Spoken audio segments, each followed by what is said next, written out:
Hi guys, எல்லாருக்கும் வணக்கம். So இந்த வீடியோவில் நம்ம என்ன பார்க்க போகிறோம் அப்படின்னு பார்த்தீங்கன்னா, எல்லாருமே ரொம்ப அவளாக எதிர்பார்த்துக்கிட்டு இருந்த டைப்பிஸ்ட் கவுன்சிலிங் டேட் என்னிலேருந்து எந்த டேட் வரைக்கும் அப்படிங்கிறது தான் நிறைய பேர் எதிர்பார்த்துக்கிட்டு இருந்தீங்க.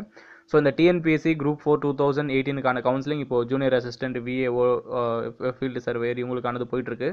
ஸோ இப்போ வந்து டைப்பிஸ்ட்டுக்கான கவுன்சிலிங் டேட் வந்து அனௌன்ஸ் பண்ணியிருக்கிறாங்க அஃபிஷியலாக டிஎன்பிஎஸ்சி வெப்சைட்டில்.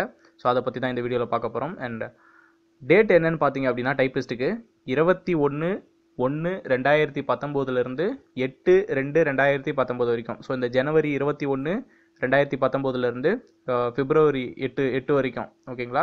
ஸோ இதுதான் டைப்பிஸ்ட்டுக்கு அவங்க கொடுத்துருக்கக்கூடிய கவுன்சிலிங் டேட்டு. ஸோ டிஸ்கிரிப்ஷனில் வந்து லிங்க் இருக்குது. லிங்கை கிளிக் பண்ணிங்க அப்படின்னா இந்த பேஜுக்கு வரும். ஸோ இந்த பேஜுக்கு வந்த உடனே இந்த டைப்பிஸ்ட்டுக்கு கீழே இருக்கிற வியூவை கிளிக் பண்ணுங்கள். வியூவை கிளிக் பண்ண உடனே உங்களுக்கு ரெஜிஸ்டர் நம்பர், எழுத்து தேர்வு நடைபெற்ற நாள், ரெஜிஸ்டர் நம்பர் அப்படிங்கிற ஆப்ஷன் வரும். ஸோ அதில் உங்களுடைய ரெஜிஸ்டர் நம்பர் கிளிக் பண்ணி சப்மிட் கொடுத்தீங்கன்னா உங்களுக்கான நோட்டீஸ் வரும். ஸோ அந்த நோட்டீஸை நீங்கள் டவுன்லோட் பண்ணி வச்சுக்கோங்க. அதில் எல்லா டீட்டெயில்ஸுமே வந்து கிளியராக மென்ஷன் பண்ணியிருக்கு. ஓகேங்களா? So thank you so much.